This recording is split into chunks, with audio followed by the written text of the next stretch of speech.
So, Scotty Pickleball says, introducing her new sponsor, Band-Aids by Johnson & Johnson.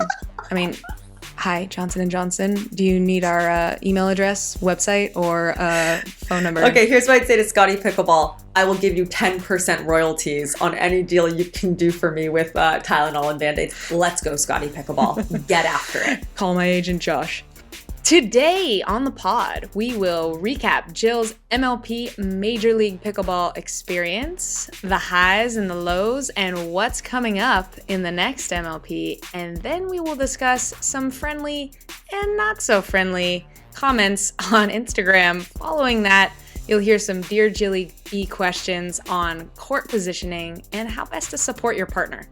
I can't wait to see what's up with episode 3, This Pickleball Life. Let's get it cracking, baby. You're tuned in now to This Pickleball Life. I'm K-Dubs and Jilly B is my wife. She's the pro and I've got the filler. She's sweet to me, but on the court she's a killer. Unadulterated and efficiently bringing you the best and worst things in PB. Tell your friends and stay for another. And no one loves us more than your mother. One thing's for sure, one hit and you're addicted. Grab a pile, grab a court, don't resist it. So click subscribe, let's go, let's get cracking. Theme song done, let's go, let's get laughing. This Pickleball Life. So Jill, you are finally back in the nest, back home after 2 full weeks on the road. For an introvert, that's a lot of time away from your kitchen and your home bed. But I want to hear about first PPA Austin and tell the everyday listener at home who doesn't play team pickleball events yet, minor league pickleball, it's out there, people, get with it. But what is it like to have played Major League Pickleball? And for those who don't know, what is Major League Pickleball? That's a lot of questions all wrapped up into one, so you'll have to help me out if I miss a few. But yes, it's very nice to be home in my own kitchen and in my own bed and being woken up every hour by our 3 little cats. For those of you that don't know, I took a year off of professional pickleball to pursue a career in the corporate space of pickleball, running Duper and then working for Major League Pickleball. And at Major League Pickleball Mesa a couple months back, it was physically painful to sit there and watch, and I felt like I still belonged. And so when you ask how did PPA Austin go, I'd kind of say I felt like I belonged. Like I played great matches. Tyler Leung, who's such a fantastic player, and I finished T9 in a really deep field. I played on championship court against the 2 best players in the world. Spoiler alert, Tyler Leung, now an MLP champion in the Premier League. Spoiler alert. I wasn't going to say it, but since you brought it up, I basically warmed him up for that victory. Let's be honest, you are the X factor. Forget Dave Fleming. Oh my goodness. So yeah, I played Ben and Anna Lee, the #1 male and #1 female in the world, on championship court. And all I felt was like, I belonged there. And yeah, took that energy into Major League Pickleball. And what's it like playing on a team? Oh my gosh, for those of you at home, if you're not playing in like a Duper Teams League or minor league pickleball, I mean, it is so much fun. If you look at the national sports per country, 97% of national sports are team-based. And then like the 3% that aren't are like Ping pong. No, they're like archery. Oh, yeah. Wow. I didn't know archery was up there. I feel like we just looked at this. Wasn't it cricket, of course, team sport, football, aka soccer, because Americans, have to be weird. And, what else is there? Tennis, kind of. I feel like there was like 2 or 3 other huge sports that you'd never expect. But if China loves it, the world loves it, right? That's a big chunk of humans.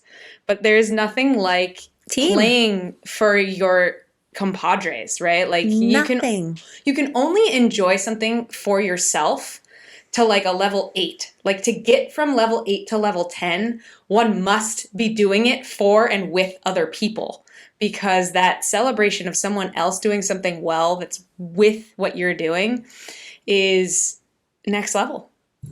100%. And it's interesting because you have this faction of pros who are so good, so darn good when they're on the PPA tour. And then you put them in MLP, this Major League Pickleball team style atmosphere with 2 men and 2 women per team, and they're not performing. And I don't know if they have the self-awareness to understand, like, yeah, you're rolling your eyes when your partner misses a shot, or you're mean to yourself, and how you treat yourself is usually how you treat others. And I don't even want to focus on like why it's not working with them versus why did it work with me so well. You know, we finished second place, Dallas Pickleball Club, and I'd love to take credit for that, but it's a team. Like, we drafted a gentleman who's the #1 racquetball player in the world. How cool is that? The #1 racquetball player in the Daniel world. De La Rosa, shout out. Daniel De La Rosa casually plays pickleball and just so happens to be also a top in the world pickleball player. We have Brandon French, this incredible freak athlete who plays golf, who plays tennis, who plays pickleball, super underrated, comes out there, crushes it. Krista Gacheva, an up-and-coming pro, and just bringing like positivity to the team, no eye rolling, you know, you're only as strong as your weakest link. That energy just makes such a difference. Energy will win this, in the wise words of Althoff Merchant. True One of that. your first events I ever watched you in. In fact, that was the event you said, hey, you know, there's some other courts over there you could be playing on. That was a very memorable trip. Shout out Althoff. But in today's MLP pod, that was one of the things. Dave Fleming, your coach, who not only coached you guys from, I think the last season they finished 10th, and then you guys ended up second place, almost won. Really, it was right there every match. But then turned around and won with the Seattle Pioneers as a coach. So he finished first in Premier and second in Challenger. Quite a feat. And what he said was energy. He knew he needed more of a boost going down that stretch, especially in Challenger, where you have to play 3 full matches in one day. Right. Well, you said something to me really interesting. I think in the last podcast, you said how you treat yourself is how you treat others. And I'll never forget my first day of collegiate tennis at Pepperdine University. I threw my racket against the back fence, missed a shot in practice. And the coach looked at me and said, get out. And I said, get out? And he said, yeah, get out of practice.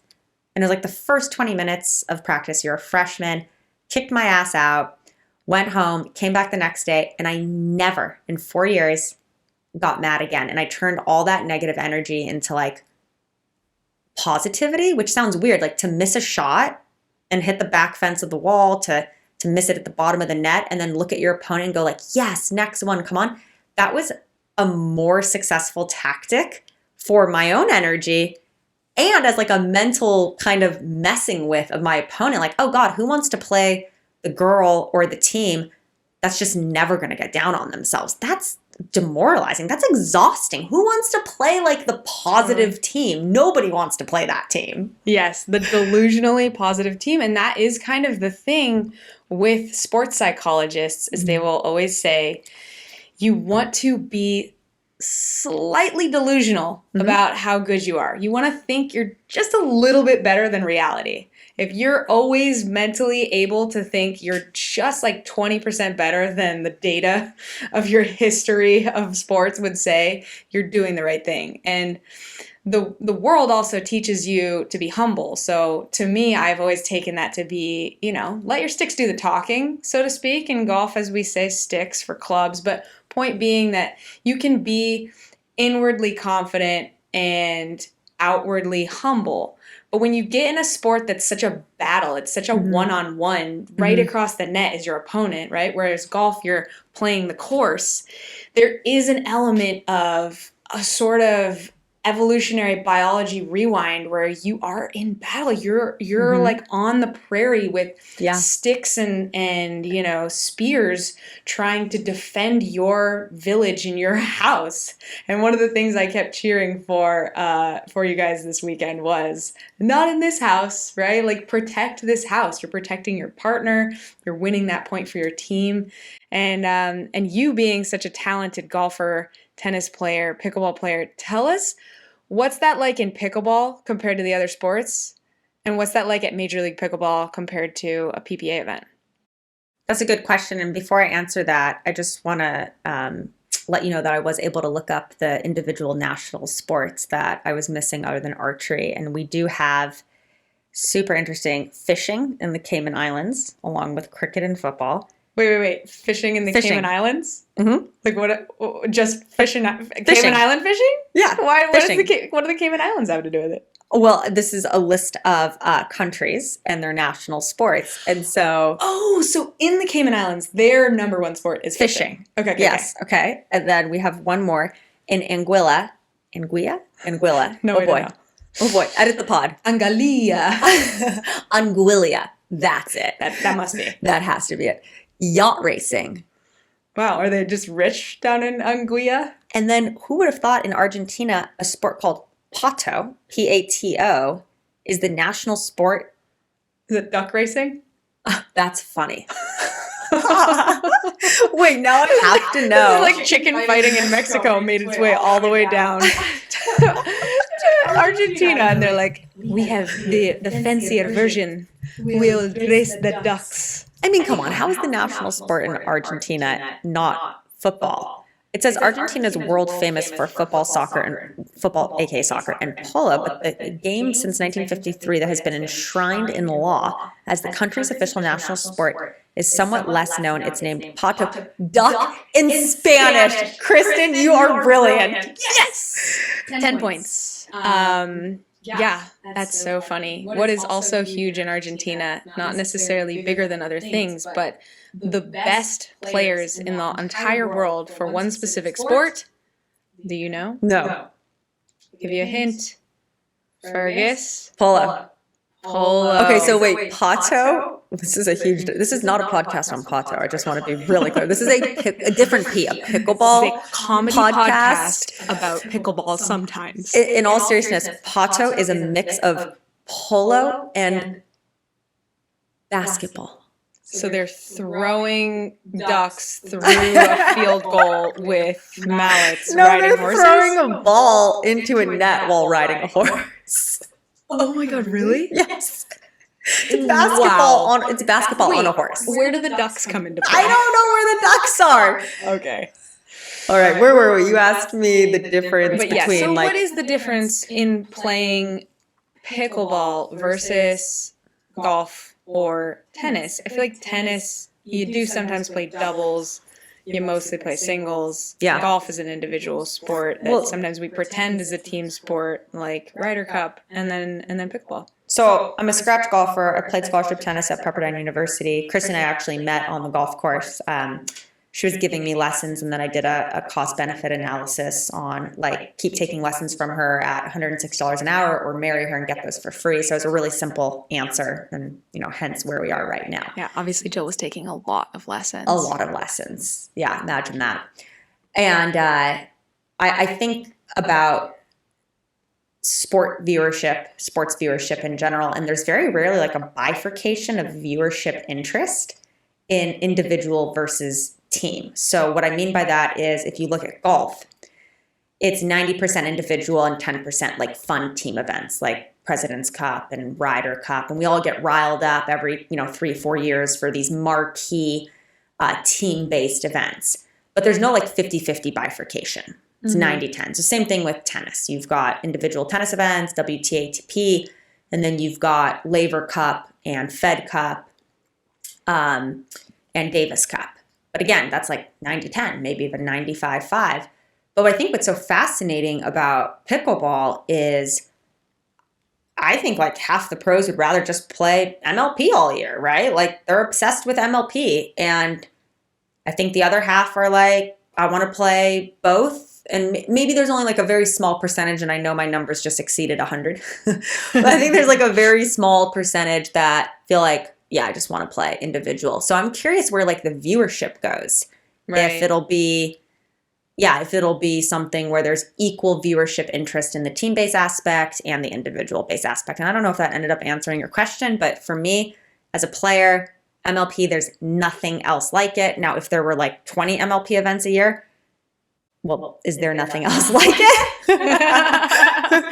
Well, it is what it is like, and nothing else is it. But let's be honest, my questions are really just to fill up our time and make sure we're yakking for minimum 30 minutes.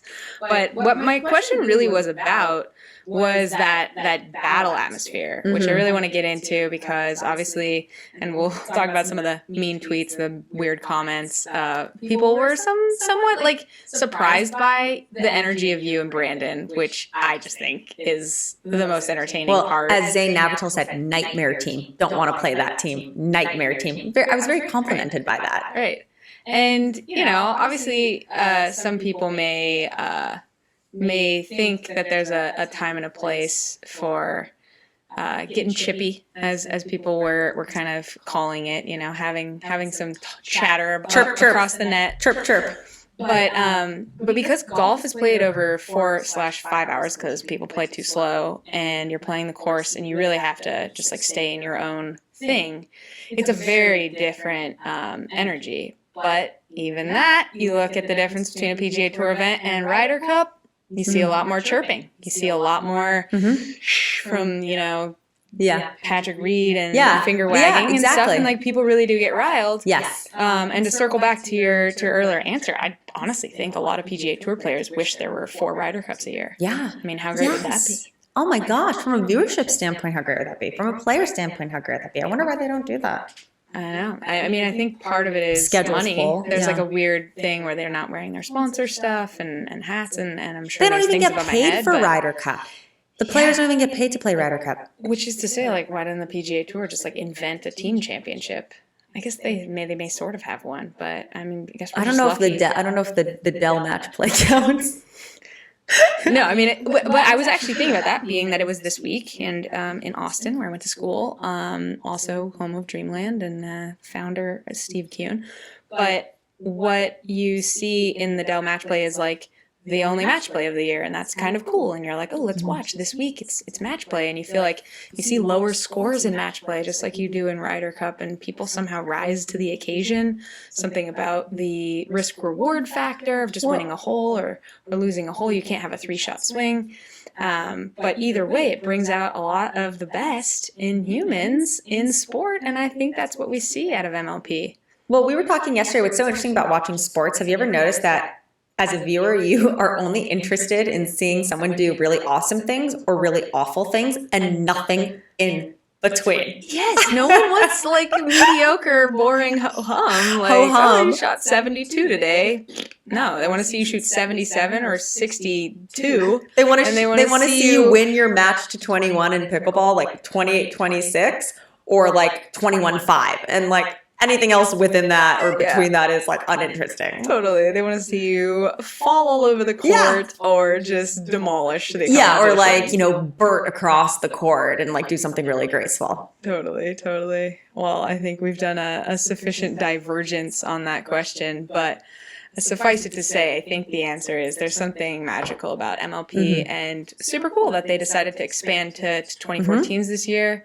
And it'll be really interesting to see who ends up rising to the occasion in Event 3. I like your odds on Dallas to get into the championship, which will be the Monday following the San Clemente event in June. I think the other thing about team play that's really hard for people coming from an individual sport, in some ways pickleball is an individual sport, even though it's team-based because you have a partner and it's 90% of the viewership interest is in doubles and not singles.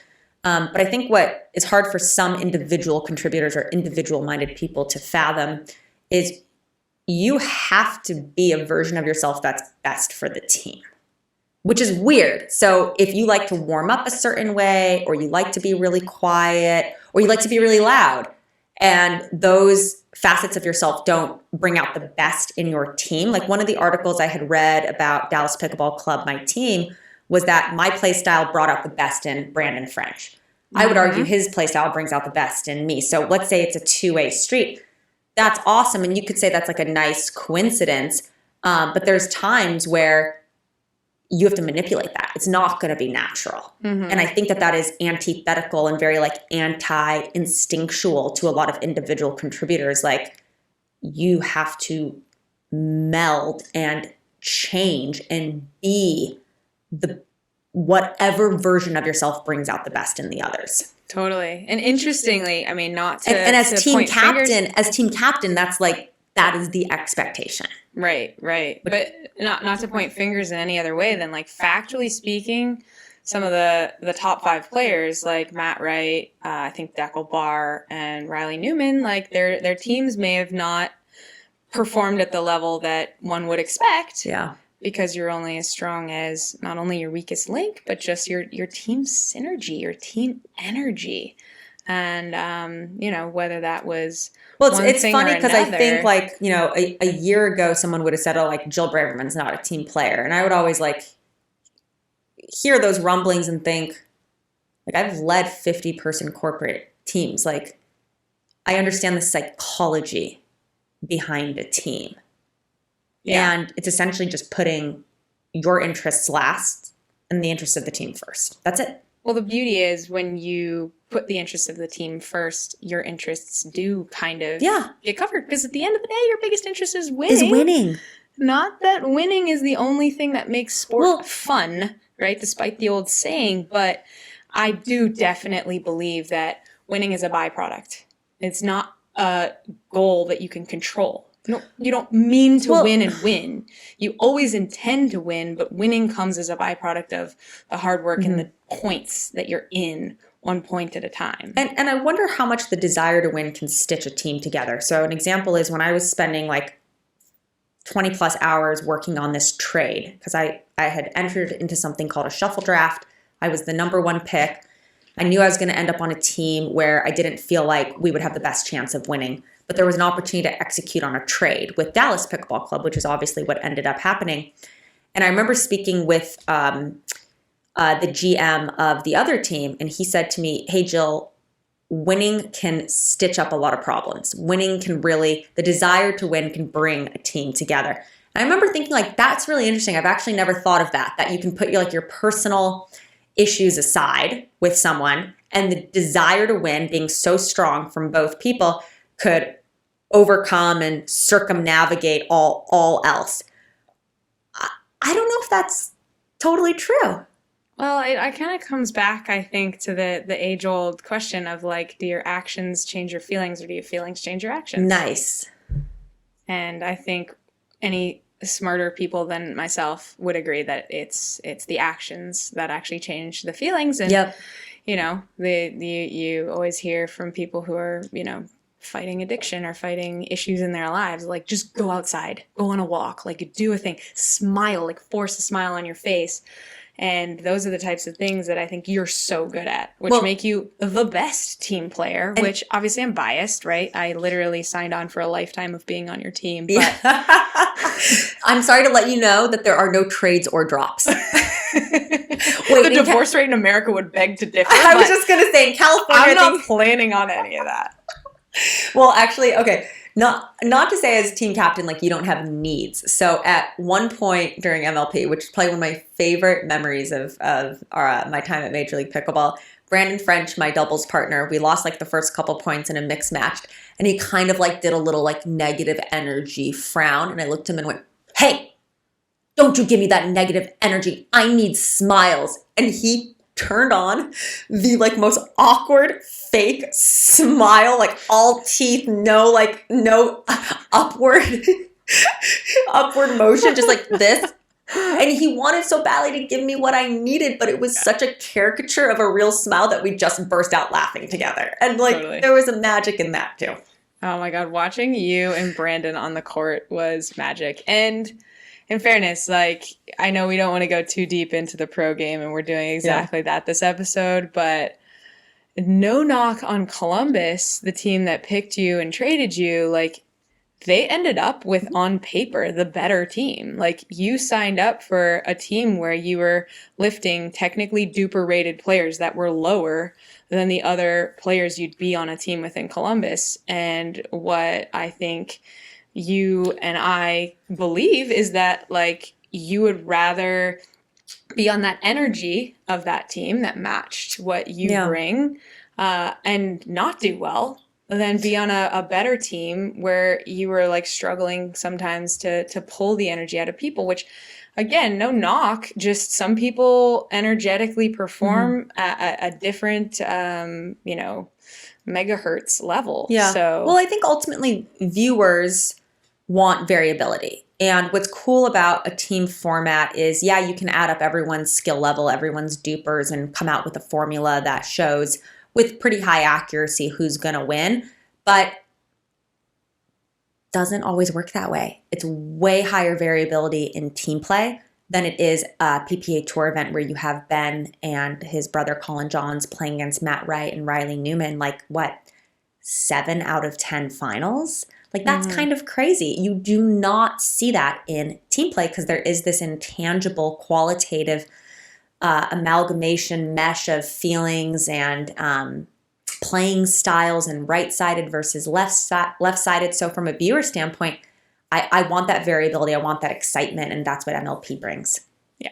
So I think we've beat that dead horse. But just a quick recap, right? What happened in the first matchup against AZ Drive? Oh my God. So Brandon and I were playing a mixed match that I don't want to say was meaningless, but we had already won the match. We were up 3-0. And we were like, okay, let's just have fun. Let's go out, let's win, but let's have fun. And we were playing, and I was on the right side, which I don't usually play. He was on the left, which he doesn't usually play. And we both went up for an overhead, and he landed with his elbow on the back of my head. I still have a bump. And it was probably one of the most painful things I've ever felt in my life. We had to stop, take a medical timeout, ice my head.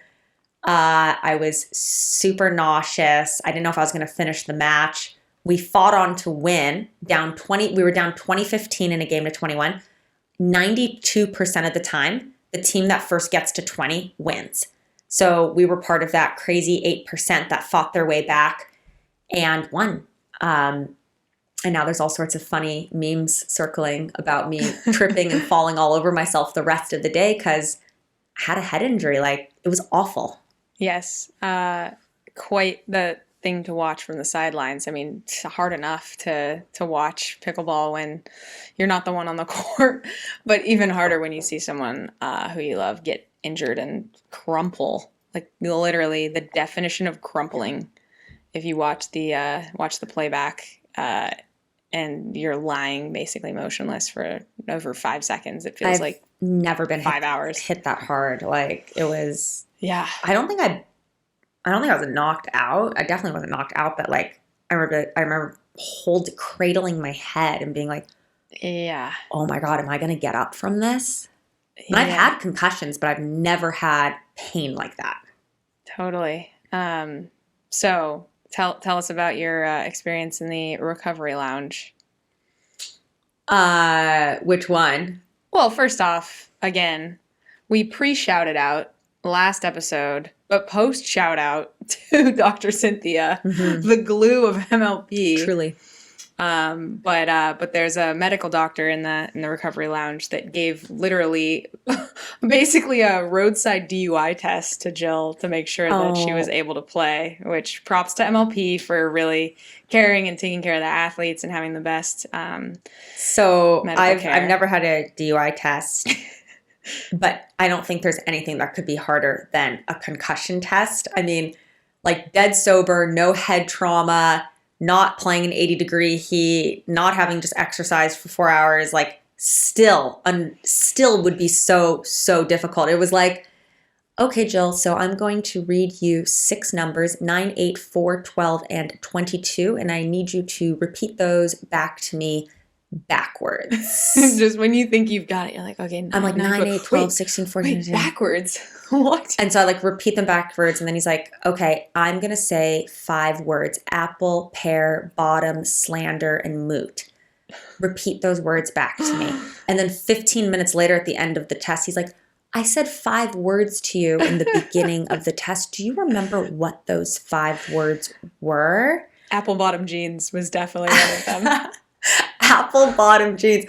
So I actually got all the 5 words, and he was like, oh, good, that only 3% of the population can get those that last step of this process. I'm like, does that mean I don't have a concussion and can I get out of this room? Because there is nothing worse than sitting here taking this exam right now. Like, I'll take my chances out on the court. Totally.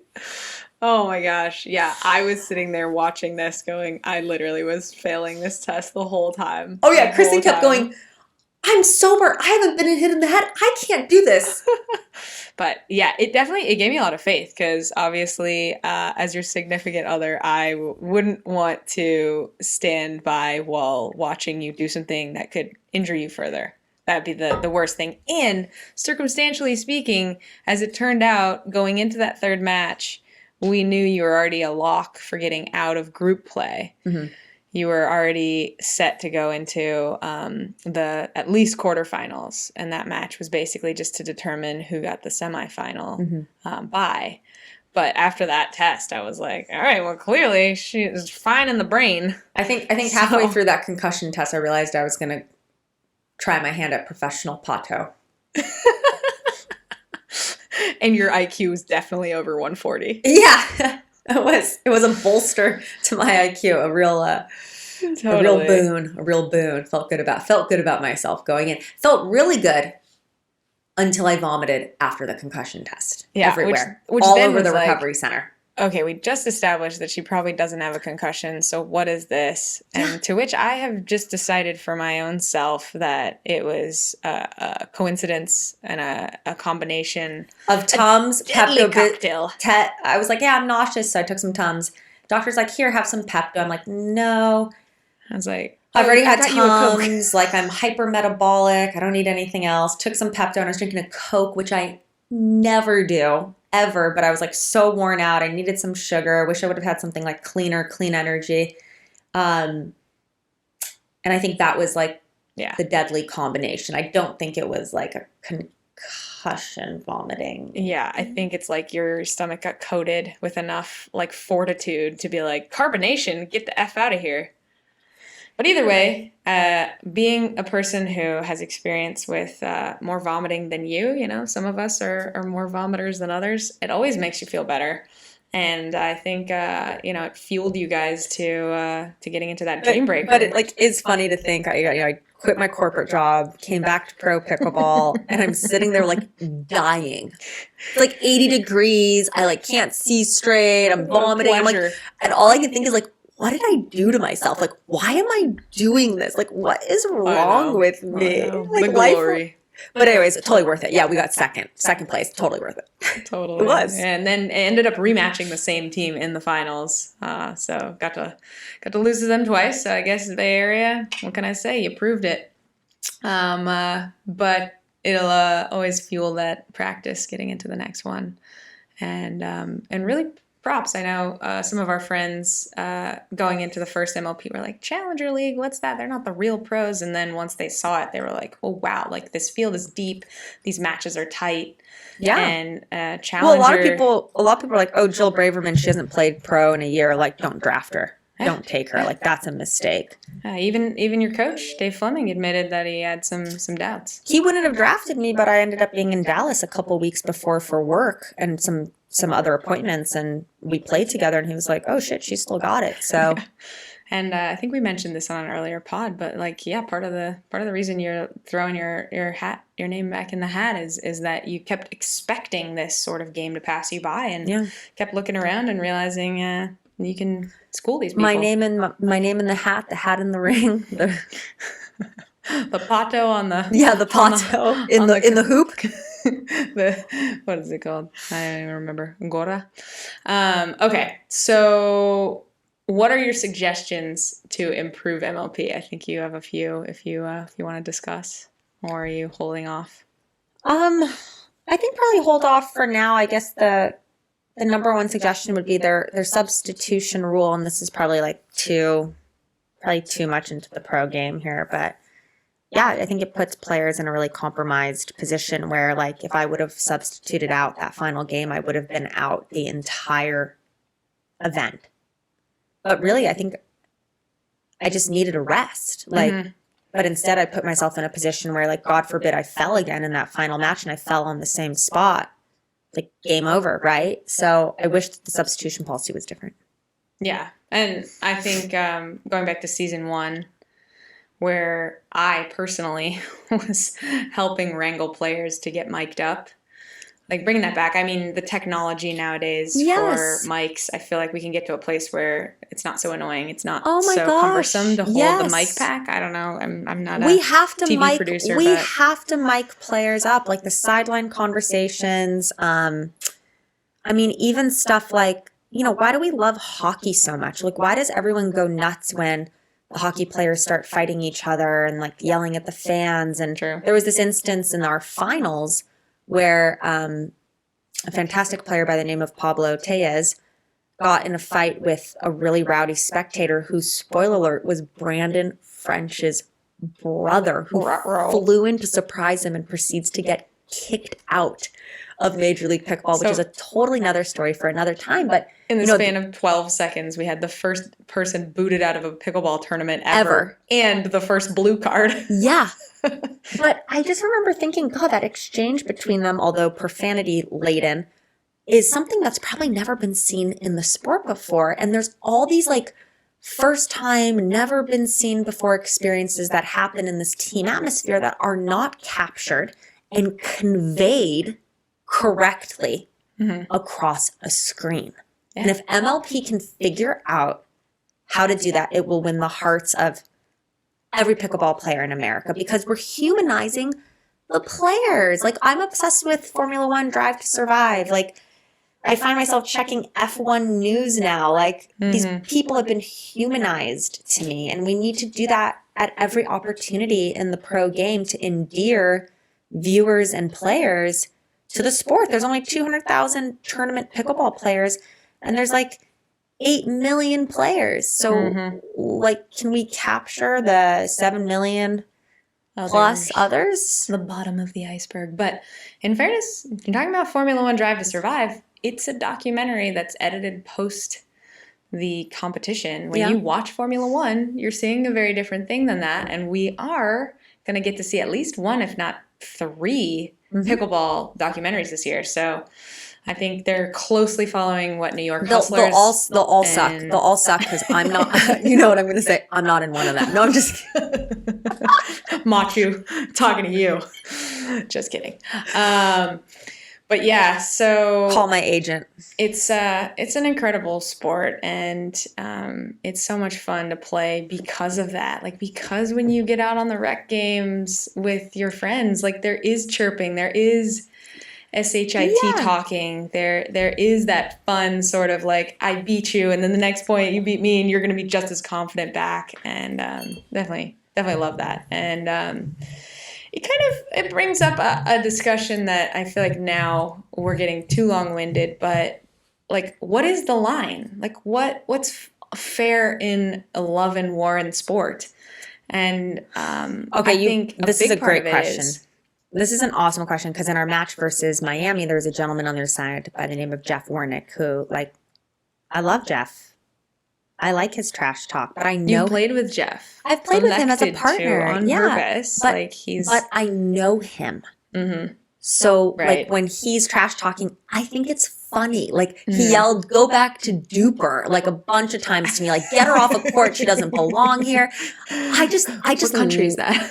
Yeah. Archery is its national sport. Yes. No, I'm kidding. Pato is. Beta is its national sport, actually. But I think that's funny. Like, it doesn't have an effect because I know the person. Right. But other players on my team who don't know him, and then he's yelling, you're basically miss. He's like taunting, like you're about to miss before it even happened. So it's a fine line, and ultimately that's my fault. And I'll tell you why that's my fault.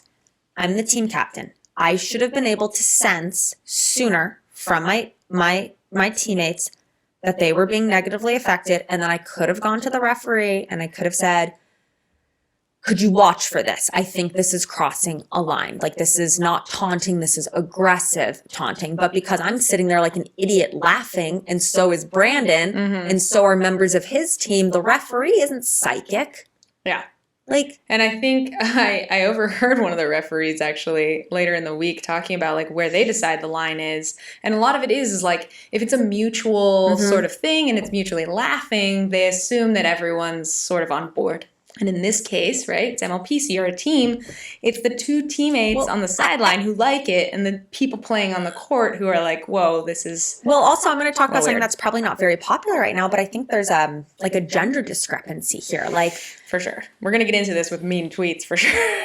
there's a gender discrepancy. So, like, if I hit someone in the face, I would, like, literally apologize, sorry. I wouldn't, like, cheer and scream in their face. And, you know, Brandon hit Christian Olshan, a player from the Barrier Breakers, in the face, put his fist up, screamed, like, was excited about it. And I remember being like, holy heck, like, Yeah, it's a bit much. that's a lot. That's a lot. Because if you don't know already, right, usually when someone gets hit in the head, let alone like a general body bag, it was going out. So it's not like you hit such a great shot. It's like you got lucky their body got in the way. I don't feel like I've ever done anything that, you know, egregious, but Brandon passes and I'm being me, like super energetic. I always compliment someone when they play a great point or hit a winner down my line. But just being a female and being fiery really upsets other females. It really, really does, to the point where like I wasn't getting paddle taps from a girl. And I was just like, oh my gosh, like I couldn't have been more complimentary of you when you were winning points. But because I'm a female, I'm not allowed to be fiery. And it just feels like there's this weird, I don't know, like double standard in sports between men and women. So that's two things. Or like if a woman's fiery, she's a bitch. Like one, there's the general public saying, I like this guy because he's fiery and I don't like this girl because she's fiery. That's a full double standard. Technically, you're also dealing with the women hating women problem, or that like women take it more personally, or women, you know, don't like it as much. So, you know, I think it's a dance, but ultimately, well, you see this in business too. If a woman is assertive in business, she's aggressive, domineering. Yeah. If a man is aggressive in business, he's just doing his job. He's bold. He's brave. He's promoted. He's executive worthy. He must be tall.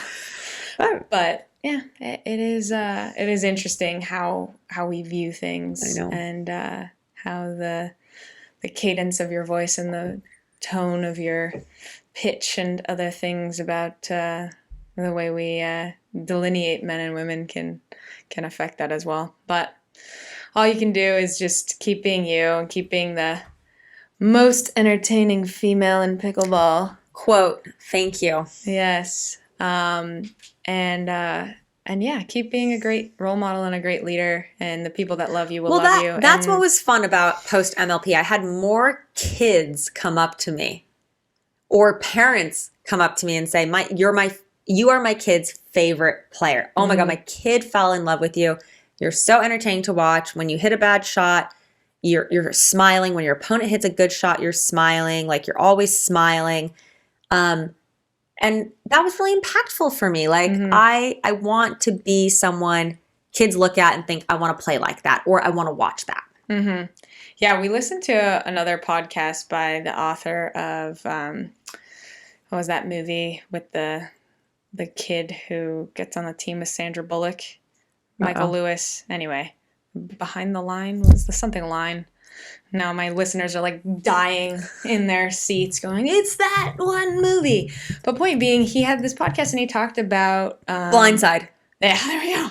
There was some kind of side or line. Yeah, you were close. But he talked about how basketball players now are so known for complaining about calls. To me, like that's the ultimate unsportsmanlike contact. It's like the ref is there as a neutral party. It's not like you're complaining at the other team's coach. You're literally complaining at the neutral party who you want to call your opponent out on them being unfair. And they're calling you out on something that you breached. And they set that example for kids, like yelling at the ref and screaming and getting, it's like, look, don't do it. You know, I feel like there's so many things in the court of law in the world that are unfairly biased. But like you're playing basketball in the same court, with the same shape, the same flat, like, it's pretty much, we got instant replay on all these Well- sports now. It's so fair, and people still are yelling at the ref, like of all people. Yeah, and I They're think basically- MLP did an incredible job of removing the ref from line calls this season. So it's the first time a ref has not been responsible for line calls, couldn't overturn a line call unless challenged with video replay. And it created like the 5-6 smoothest matches I've ever played in my life. The one interesting thing is, how come in sports we like normalize fouling and like cheating sometimes, right? Like in basketball, right? With the clock's running down, we normalize fouling someone. And what was interesting, my first ever experience with this in Major League Pickleball was the clock was, metaphorical clock was running out. It was 2020 in one of my matches. And an opponent called a ball out that he knew was in. But he thought, why not? Why not? Because there's no penalty for this. I lose a challenge. That's my penalty. If I'm wrong, I don't need a challenge. There's only 2 more points left in the match. So what do you do with like blatant cheating behavior? And again, at what point is like, is that gamesmanship? He's just playing the game. Hey, don't hate the player, hate the rules of the game versus no, cheating is never okay. And he was overruled, laughed about it and said, I knew the ball was in. Yeah. So far, basically, we've established that the line of inappropriate behavior is like pre-shot taunting, right? To instill poor behavior from your opponent. But post-shot cheering, when you do something good, everyone's behind. So I looked up like the keys to good sportsmanship, and this is the list. Number 1, have a positive attitude. Like we can all get behind that. You and Brandon are like the most positive people in the world. Give your best effort. I mean, you're literally getting bonked in the head and puking and coming back and fighting your best. Shaking hands with the other team. Always. Only opponents of yours are the ones not shaking hands. Supporting your teammates by saying good shot or good try. Like that is every single miss you ever see Jill's opponents make. She's the first to turn around and clap her paddle and say next one. My partners, yes. Partner, yeah. And never criticizing a teammate for trying, especially like making a good choice and it didn't work out. Yeah. Accepting calls, again, like not arguing with officials. No, I hate it when players are disrespectful to the refs. It drives me nuts. I know. I was like, come on. Treating the other team with respect and never tease or bullying. And to me, that goes hand in hand. It's like bullying in definition also is to say that you are picking on someone smaller than you. Never. Right? When you're defending the small person for the sake of fairness, that's not bullying, right? And following the rules of the game, obviously, not trying to manipulate the rules or cheat. Helping another player who's fallen, absolutely, hand out. Like I've seen you, remember the Dan Roditi picked point up a couple years ago, or like he fell down, you ran across the net to like give him a hand and pick him up. Like when do you see that? And taking pride in winning without rubbing it in. I mean, obviously that's a little bit of a subjective thing that I'm sure I could see some people thinking you're rubbing in some of your victories. Well, it was funny because I said to Dave Fleming, our general manager and our coach, and just one of the most respected people in the industry, I said to him, will you let me know if at any point I'm out of hand? Because I'm fiery, I'm cheering, I'm like nutty, right? I'm like, let's go, it's a team. Yes. And he was like, you're nowhere near it. Like, you're fine. But go. I had a player not tap my paddle. And I remember being so befuddled by that. And I just wish we like normalize this with women. I wish my female opponents looked at that and said like, I want to be more like that. Not, I hate that and want to put it down. Yeah. Like, what? No. Like, and I think all I can say is a lot of the things that offend us or bother us the most are the things that we already feel are kind of like problems or it's basically things saying we're insecure about. Basically saying you affected me. Yeah. And that bothers me. Yeah. It's not saying I thought you were unsportsmanlike. It's saying you had an effect on me. You made me feel uncomfortable. And I didn't like that. Yeah. But you got to look within yourself and you have to change that. Yeah. And accepting a loss without whining or making excuses is the final thing on this list. things I think are unsportsmanlike, obviously, like the eye rolling drives me nuts. So nuts. I mean, you're professionals out there and you know your partner is trying their best, and I still see so much eye rolling on the court. Well, like when we lose, how's that going to help the next point? You already lost this one. When we lose, all I can think about is what could I have done differently? Right. And I think 9 out of 10 people think, what could my partner have done differently? And it's incredible when you start to rewire your brain to be not a victim, but like play above the line and take accountability, how much better you'll play and everyone around you on your team. Totally. Yeah. So, yeah, I mean, I'd love to see in the comments people's take on it, to be honest, because I'm sure we'll have some more mean tweets. So I think we covered MLP pretty thoroughly. But if you didn't already see any of Jill's tags or posts this week, there were a lot of comments about you stumbling around the court.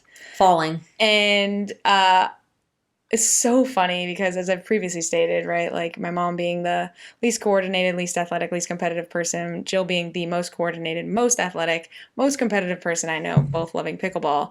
If you don't know, Jill is not only a former D1 tennis player, obvious, but also basically almost as good as me at golf. And that may not mean anything to you people out there, but she is a scratch golfer, which means she's a 0. I'm basically a +3. So you add strokes to my score and she just is a null. And not only that, but she can almost keep up with me on skis. And she crushes a basketball court. She was like all Southern California kayaker until her mom was like, "Look, we're doing tennis. That's what we do in this." I'm not driving your ass to San Diego. I'm not going to Downey. I bought a home with a tennis court. Get your butt on it. I might put Downey in the washing machine. That's the end of it. That's funny. So yeah. Oh, and beach volleyball. So that's really why you've been falling, is you and Elise have played too much volleyball. No. Elise Jones is a player who dives. I stumble. It's very different. Very different. Okay, so I'm going to go ahead and read you some of the most excellent comments. Okay, so we're doing mean tweets right now. Yes. Do we need a transition for this segment? I love this. I feel like we might have enough for tweets for with every week. K-dubs. Okay, do one more time. Mean tweets with K-dubs. In fairness, these are Instagram comments. Okay, mean Insta comments. But here we go. So Scotty Pickleball says, introducing her new sponsor, Band-Aids by Johnson & Johnson. I mean, hi, Johnson & Johnson. Do you need our email address, website, or phone number? Okay, here's what I'd say to Scotty Pickleball. I will give you 10% royalties on any deal you can do for me with Tylenol and Band-Aids. Let's go, Scotty Pickleball. Get after it. Call my agent, Josh. She has the worst balance of any professional athlete. You know, I would say that's not true. Your balance is like shockingly not as good as I was expect. But then you passed that DUI roadside test an hour before. So in my concussion exam, true story, they're like, close your eyes, stand on one foot. That is shockingly difficult. I urge everyone listening right now to stand up, close your eyes, get on one foot. Tell me how long you last. All right, who is this? Two. What's this handle? 3. Who's this person? That was Life After Dusk. Oh, wow. Deep and dark. Okay, Life After Dusk. I am 98% legs. I'm just limbs and a head, okay? So just basically toppling over. I'm in a constant state of just limminess on the court. So there you go. That would be my response to Life After Dusk. Dallin Taggart says, I don't understand how someone so uncoordinated can play pro pickleball so well. Well, first of all, there's a compliment buried in there. All right, Dallin Taggart shares the last name of my favorite heroine, Dagny Taggart. I think I responded to this. I said, yeah, truer words have never been spoken. Yeah. So this one is from YouTube. I don't think, from, what does that say? Oh, One Ninja Mom. One Ninja Mom. All right, You had me at Ninja. You lost me at your comment. One Ninja Mom cares about coordination. I'm ready. Give it to me. I don't think I've ever wanted a team to lose more. What terrible sportsmanship from the Dallas team. Brutal, but obviously missing the point. Brutal. Well, I'm sorry she wanted Team Dallas to lose. We did. So clearly I need to convince her to want us to win so we win next time. There you go. She's got some immense powers. She's got some immense. 4 people gave her thumbs up. Wow. Just goes to show, like, what's that saying? Loves company. Mm-hmm. And then the next person's pro pickleball gear. So this is like a company. Okay. Publicly going around the internet, putting their company pro pickleball gear I'm ready. out to say more like Dallas pickleball crybabies. Like, when did we cry? When I got hit in the head? I did. Life After Dusk came back for more. And they said, why did she fall so awkwardly too, though? Is there a graceful way to fall? Maybe Elise Jones knows. Yeah. No, I'd say blame it on the concussion. Yeah. Then there were several people, including Heidi Pickleball, who were like, she must have super weak ankles. To which I think Dr. Cynthia agrees. Yeah, so clinically, I think that was validated, actually. Post falling, I had the fantastic doctor, Dr. Cynthia at Major League Pickleball, say, I watched you falling in the finals, and I think your left shin needs to be strengthened because it looks like you're absorbing the shot really well, and then you just have trouble moving back forward again. You're like Sonic the Hedgehog. Do you remember that game where he like gets to the edge of a cliff and is like wheeling his arms? Here's another one. Also, this is a lot of mean Instagrams. I don't know how much longer I can. Are we getting to the good ones? Okay. So J. Alexander blah blah blah says she needs ankle mobility. So there's more. And then GK 8213, real creative, has said a bit over dramatic, and then someone followed that up with women in general always over dramatic. Wow. Half joking. LOL. Are you half joking or are you full joking? Because kind of unsay that. Half a truth is a whole lie. Yeah. So let's skip through to the best ones. There were a lot of, is that a Life Alert commercial? I've fallen and I can't get up comments. Fair enough. Shout back to, like, what was that, the 1980s? I would love that. I would love a little bracelet on the pickleball court that, necessitated a little pick-me-up. Yeah. Yeah. Oh, here's one of my favorites. Pickle alert. Dirt Asked 68. Dirt Asked 68 says, winners advance to the 3-legged race. Oh. Nice. That's great. That's really good.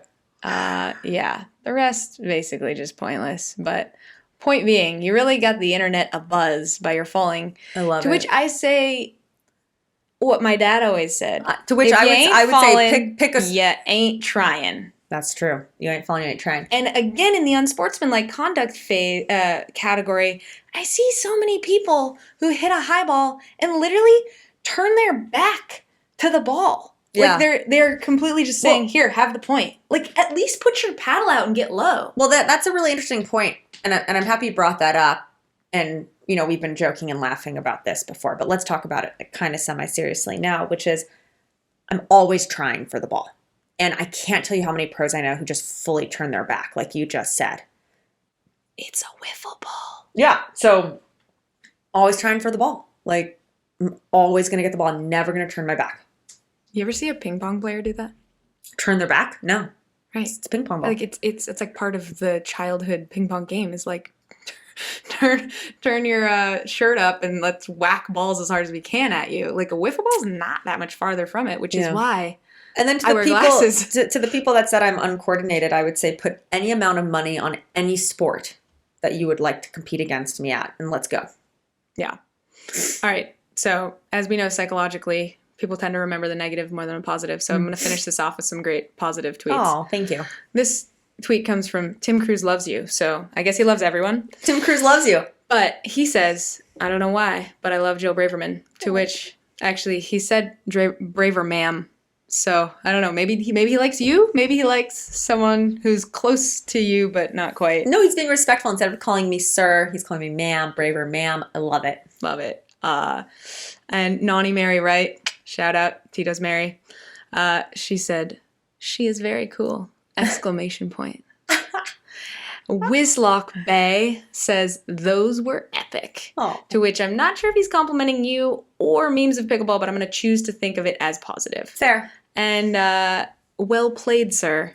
Again, I like it. We're supporting the world of humor. No, and I got a lot of like and there were more. LinkedIn and Facebooks and Instagrams being like, you're a joy to watch. And I love that. I love the like, pickleball is joyous. So as pro athletes, we need to exude that. And it's funny how many people I've met who are pros who say, oh, like Major League Pickleball feels like it's just a little gimmicky, like it's built for entertainment. And I look at them and go, what business do you think we're in? We're in the entertainment business.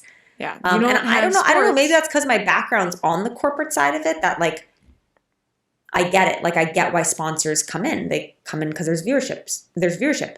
Viewers are there because it's entertaining. We are entertainers. Full stop. Full stop. Yeah.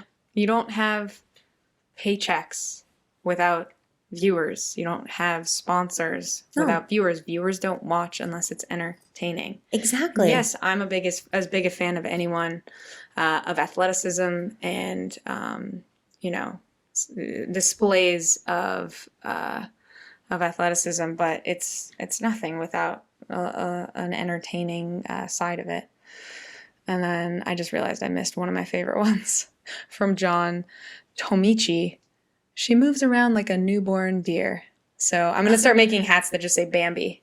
Forget the Jilly B hats. Call me Bambi. Bambi. Well said. Well played. Well played. Mm-hmm. So, yeah, keep them coming, people. Didn't you have a quote from a pro? Oh, yeah.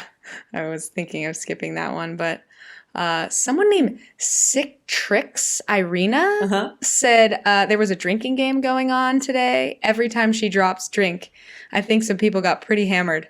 That would explain why her team didn't make it to the finals then. Yes, and that hammered person clearly showed up and got Pablo a blue card.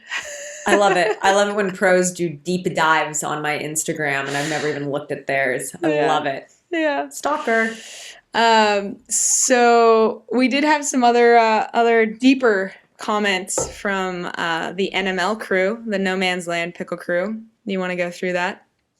You're the boss. All right. So I'm going to skip some of it, but most of it was pretty positive, especially on the Braverman bump, as they called it. I thought that was bump on the head, by the way. I think it might have been a bit of both.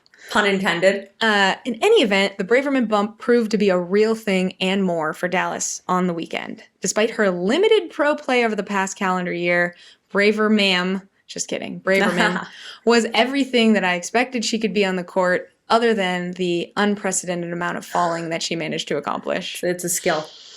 But I liked what they said about her comfort on the left, which I did our own little deep dive on your Instagram of the timeline of that move from the right to the left and the bump on the head.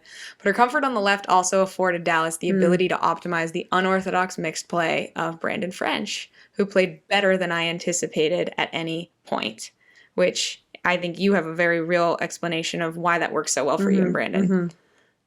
Do you want to explain to our listeners why they might play the left as a female in a mixed team? Yeah, this is such a great question. This notion of left and right, and I've even been like so annoyed by a gentleman whose name I will not mention, who's a commentator who's interviewed me before post-match and said like, he said to my male partner, you let her play on the left. Can you talk through the logic of that? And like... This double standard. This narrative of like men play the left and women play the right is like the stupidest thing. Like you have two variables in front of you called opponents. Okay? And depending on where they stand and their strength in front of you is super important to where you should be. Like if you've got a really strong female in front of you or male, just forget it. Just a really strong player in front of you who's flicking you in the same spot over and over and you can't defend it, switch.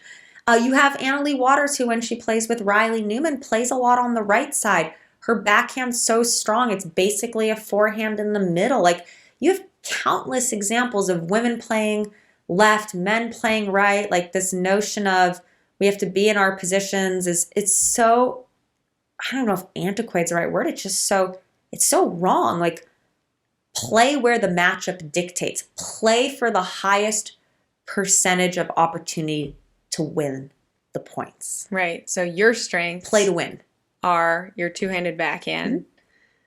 Brandon's strength is his reach over tomahawk, which if you don't realize, is that basically you take your forehand, which normally exists over your right shoulder, Turn it around. put that forehand over your left shoulder, and then slam it down into the right. Which is a way more comfortable, like, just do this right now, like everyone, viewers at home, listeners, like, put your right arm over your head, like you're like, perpendicular. Hey, something's about to hit me. Yeah.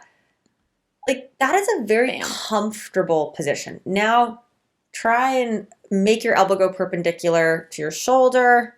Put your hand up like a stop sign. That's pretty uncomfortable for most people. So Brandon has this incredible tomahawk. So if you put him on the right, he has that. And then I also have my forehand, and now I have my backhand. Two strengths in the middle and his strength. So right. And it's there's like a no-lose. Something where a kinesio or a specialist in the body could explain. But like, if you also take that tomahawk across your head, like you're, bracing for the sun in your eyes, and you flip your hand backwards where people normally are hitting their backhand, that's a different muscle group, right? Yeah. That backhand, as you even commented, someone this week who's really good at that amazingly is Hurricane Tyra, right? Has that one-handed backhand. So That's good. tough. That's tough. But if you flip that hand around, you're pushing, right? So anyway, they figured that out. They came back from, 6 or 5 points down in that match and basically stayed there the rest of the day. So, to each their own. Find out what works best for you and your teammate, and there's no adjust rules. to your and opponents. Look, pickleball is so nascent, is so new that like the rules are being written right now. Literally every tournament, there's like a new skill, a new strategy, someone hitting the ball harder. Don't be beholden to any Don't be stuck. Don't be rules. limited. Don't be stuck. Don't be stuck. Be flexy. Win points. Be flexy. Be flexy like Bambi. Bambi. Be flexy like Bambi.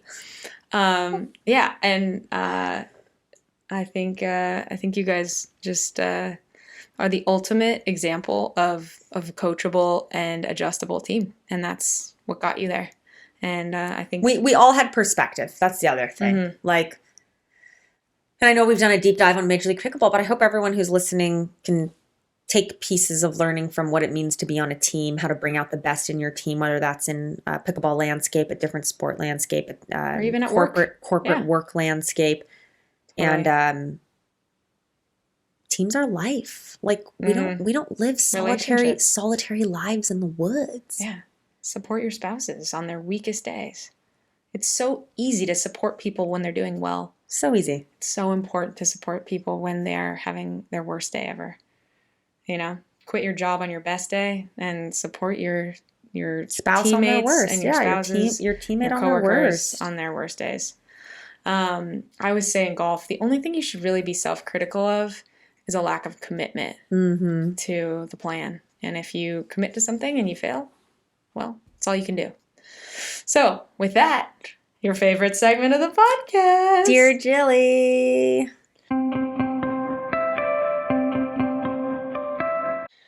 Okay, Nicole from New York writes, how do I help my partner when they are getting targeted throughout the match? This is super easy. I learned this in my very first tournament, and it's a great question and a great skill. So the most natural dinking pattern is cross court.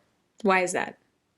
It's a good question. I guess it's low part of the net, right? The lowest part of the net. It's naturally where your shoulder wants to move. It wants to move across your body. It's easier for us to turn cross court than inside out. So, and the distance, right? Like you have more room for it to bounce before it gets to your opponent. Yep. So it's not a function of how do I help my partner when they're getting targeted. It's a function of how does your partner help themselves. So you have to reframe it. Your partner who's being targeted, needs to take the ball more in front of them and down their line, because it will then promote a cross-court shot to you. Does that make sense? Yeah. So Does that extend to both at the kitchen and at the baseline, or is it different depending on whether you're at the return So or third? I'm talking about at the kitchen. So if we're at the baseline and I want to promote a return to my partner, I will return in front of me. Same thing. It'll always promote like a cross court shot. Most people, you're going to expect a cross court. Yeah, cross court or middle shot. So obviously that also would depend on if you're targeting someone on their team, you'd still maybe want to go the other direction. But basically anytime you can hit to the person cross court from your stronger player. Yeah, in front of you. You're going to promote them hitting to that stronger player on your team. If you play in front of you, you will normally garner a cross court shot to your partner. So to Nicole, who's wanting to do what she can to help protect her partner, she should tell her partner. She needs to educate her partner. Right. But there's got to be at least one other thing she can do herself in court positioning or stack and play the left side. You know, the geometry of the court is such that that left side player has more opportunities for balls. So play the left side, stack. Unless you're lefty. And then play the right unless side. You're lefty, correct. Get that forehand in the middle. And I would say, you always tell me, don't just lunge for those balls when you're poaching. Move your feet, right? But, you know, I think that when I've had moments where I played better in pickleball, it's always when I feel things slowly, like calmly. And I think sometimes the urgency when you're trying to defend your partner is to be too spastic and fast and wild. But calm, collected, hitting your spots, hitting their feet, right? Yep. So Shannon in Texas writes, how do I know when to stay back and when to go in? As well as our friend Lydia in New York asked, what can I do to improve my court positioning? So I feel like they were lumped together. There's no such thing as bad pickleball players, just bad positions on the pickleball court. Like, that is one of my greatest axioms in teaching. How come we have not put that on a t-shirt? Teaching, that's one of my greatest teaching credos is there's no such thing as bad players, just bad positions. So for both Shannon and Lydia, staying back is one of the hardest things to do. There's this like crazy weird instinct to kamikaze in on the wrong ball. If you watch any pro match, you'll see it takes maybe 5 to 10 shots for a pro to get in. And they're back. They're not in the middle of the court in no man's land. They're behind the baseline defending. And when they're defending those shots, they're not trying to be perfect. All they're trying to do is get the ball over the net, probably in the middle where there's not much angle for both players or both their opponents. And they're going to make their opponents hit one more shot. And I cannot tell you how many up and coming pros and 5-0 players and 4-5 players that I see, including one of my MLP teammates, who is trying so hard to make their 3rd, 5th, 7th, and 9th shot perfect that they're hitting it in the net. And not only are they hitting in the net, they're creeping in after a really bad 3rd, 5th, 7th shot. They're sprinting in after it kamikaze style. Stay back. When you stay back calmly with your partner, it's infuriating for the people at the net. So infuriating that what do they end up doing? Overhitting. Your opponents will overhit, being so annoyed that they've hit 3 shots to you and they haven't finished the point, that they'll hit out or they'll hit in the net or they'll drop shot you and bring you in, which solves your problem of how do I get in. Or wide. You see that too. Wide, out, net, long. Yeah, wear them out. So be patient. Be patient and stay back, Lydia. There is no rush to get in on the wrong ball. Stay back. Defend. And do a drill like that too. Like drill with 2 people up, 2 people back, 1 person up, 1 person back, and try and work your way in. It could take you 10 balls. Yeah. Such a good drill. And you'll be shocked how often the people at the baseline win the point. Yeah. Shocked. Especially at a 3-5-4-0 level like I play. Yeah. I remember I said to you, I'm like, all you need to do is get the ball over the net. Yeah, and I was aiming like for the person. I was like hitting back at the baseline, like flailing, trying to just hit it back to them kind of hard, or as a third, as a drop into the kitchen. I was like, no, like the higher the better. Because when they have to hit that ball and it's like falling from the sky, yeah, that's hard to time. And that's when you really see people hitting the net. or they're like about to hit an overhead and they realize they have to let it bounce, Yeah. all of that can work in your favor, or even just trying to lob it over their heads. Yeah. So hope that helps. We definitely, there are a lot of different things that you can talk about with court positioning, so I'm sure we'll get into more of that down the road, but I think that's the biggest thing. I think the Jill's biggest hammering thing for in. court positioning for amateurs is try and stay with your partner. It's a really bad recipe to be one up and one back. And you see that at the pros a lot, and I almost wish you didn't because I think it's bad teaching for the amateurs. Yeah, they're like people with the greatest hands in Ever. the world and the Yeah. greatest fitness in the Yeah. world doing what's impossible to do because they're trying to maximize their ability to gain a point, not just to minimize error. Yeah. But yeah, Stay with your partner. Wherever your partner is, you should be. totally. Which answers a lot when it comes to wide in the side. It's amazing how Yeah, much those- that would actually solve and fix. Like, Totally. try and be cognizant of how often you're in the same position as your partner. Next time we talk about this, we'll cover the switching and not switching because I think that's another good one. But Sure. we've taken too much of our listeners' time today. It was a thick pod. It was a But, juicy pod. We're hopefully glad you stayed with us. If you've made it this far, you're officially our number one fan. And to that, I give you the greatest gift that I could ever give you, selfishly and narcissistically, Pickleball Buzzwords. So enjoy, and we'll see you next time. Let's go! It's Pickleball Buzzwords. Let's go! Carbon fiber, vibration tamping, extra gritty, edgeless paddle, 360 seamless, one-piece construction, dynamic tension, epoxy resin, limitless control, classy look, confident hold. Is this a hairspray? Maneuverability, last pass filtration, trampoline effect, nitro infusion, textured surface, carbon fiber, carbon fiber, carbon fiber. Honeycomb core, polymer core, control core, apple core. It's Pickleball Buzzwords. Let's go! Foam injected, elongated, ergonomic, string engaging, graphite inlay, aerodynamic, technokinetic, arthritic. All styles, carbon fiber, all levels, all prices, all colors.